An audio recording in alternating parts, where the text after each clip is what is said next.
Bienvenue à ceux qui nous rejoignent dans C'est ça la France, consacré aujourd'hui à la digitalisation du paiement. Tous ces paiements complètement dématérialisés. Et on va s'intéresser à une start-up française qui propose de payer avec son doigt grâce à une bague connectée. Et oui, les Français sont ingénieux. On en parle tout de suite. Sud Radio, C'est ça la France qui innove et la French Tech. Bonjour Jérémy Néroux. Bonjour. Alors vous travaillez vous êtes à la tête de Icar Technologies, basée en Corse. Vous êtes à Ajaccio. Exactement. Bon, là, je vous parle depuis La Défense, où on a d'autres locaux. Notre siège se trouve au bord de mer, à Ajaccio, effectivement. Alors, racontez-nous un petit peu, justement, cette bague de paiement connectée. Ça ressemble à quoi? Qu'est-ce qu'on peut faire avec? Eh ben, écoutez, on a développé donc la société Icar Technologies, que j'ai cofondée avec mon associé Fabien Rayola, a développé une bague qui s'appelle Aeclis et qui va vous permettre de remplacer l'ensemble de vos clés et de vos moyens de paiement.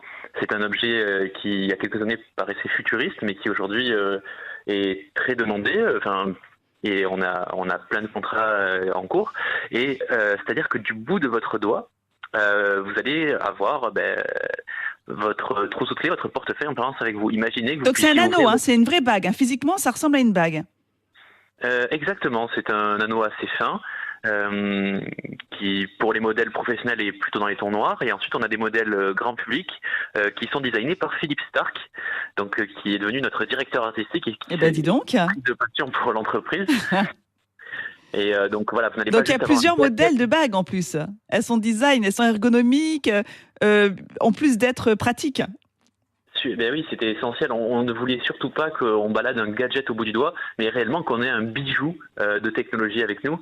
Donc ergonomique au sens où déjà vous l'avez au bout du doigt, ce qui fait que tous les objets que vous touchez, vous pouvez vous identifier dessus, si jamais vous le voulez. Donc je veux dire, c'est pas un bracelet avec une torsion du poignet, c'est pas un smartphone qu'on va sortir de la poche, sur lequel on va s'identifier, etc. et qui dépend de sa batterie. Là, vous avez un anneau. Attendez, qui dépend de sa batterie. Vous voulez dire que ça peut pas se décharger? Effectivement, la bague, j'ai oublié de vous le préciser, est complètement autonome, donc vous ne la rechargez pas. C'est un de nos grands principes de base. Depuis le début, on s'est entêté là-dedans, on a miniaturisé et optimisé toute notre technologie pour que ça fonctionne de cette manière-là. Mais ça fonctionne sous quelle forme d'énergie alors? Alors on appelle ça l'induction électromagnétique, c'est-à-dire qu'au moment où vous posez votre main sur un lecteur, comme un terminal de paiement par exemple, le terminal envoie un champ électromagnétique qui va alimenter par exemple votre carte bancaire sans contact, et là en l'occurrence ça va alimenter votre bague qui va, grâce à un système assez ingénieux, emmagasiner tout ça et puis répondre de manière confidentielle au lecteur. C'est impressionnant quand même, de se dire que finalement avec ce petit anneau on peut faire autant de choses. Vous avez été au CES de Las Vegas, ce grand salon consacré aux nouvelles technologies, et comment il a été accueilli là-bas? Comment est-ce qu'elle a été accueillie cette bague? Écoutez, c'est la 3e année pour nous où nous nous rendons au CES, à chaque fois avec un peu plus de personnel et avec un stand un peu plus gros. Donc cette année, on était 12 de chez Icar Technologies avec un stand de 35 mètres carrés. Wow. Et on a annoncé la collaboration avec Stark, donc c'était quelque chose de confidentiel jusqu'au 6 janvier, date du début du CES.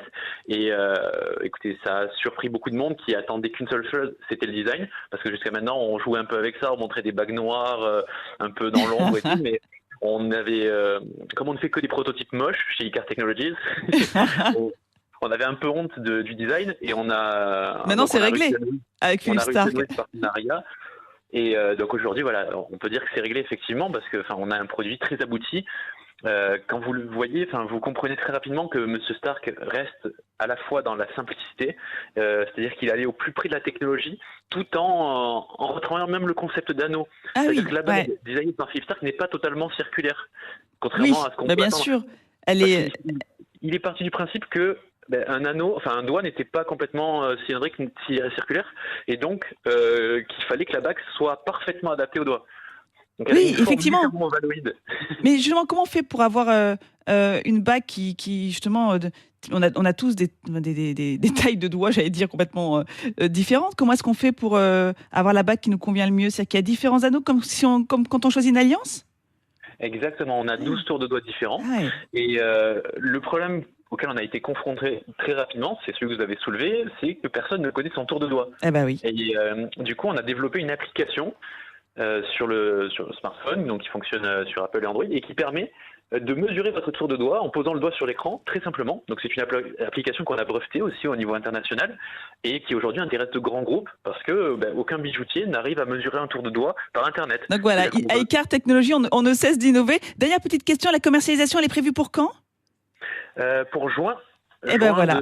Donc très bientôt, là on pour est printemps. complètement sous l'eau avec l'industrialisation, les créations de stock et tout le reste, mais c'est un gros challenge et on est ravis de voir tous les soutiens qu'on a. Eh ben, nous, on est ravis de mettre en avant cette belle innovation française. Encore un grand bravo, Jérémy Nérou, et merci pour votre éclair. Je rappelle que vous êtes un des fondateurs de iCar Technologies. Merci beaucoup, Jérémy Nérou.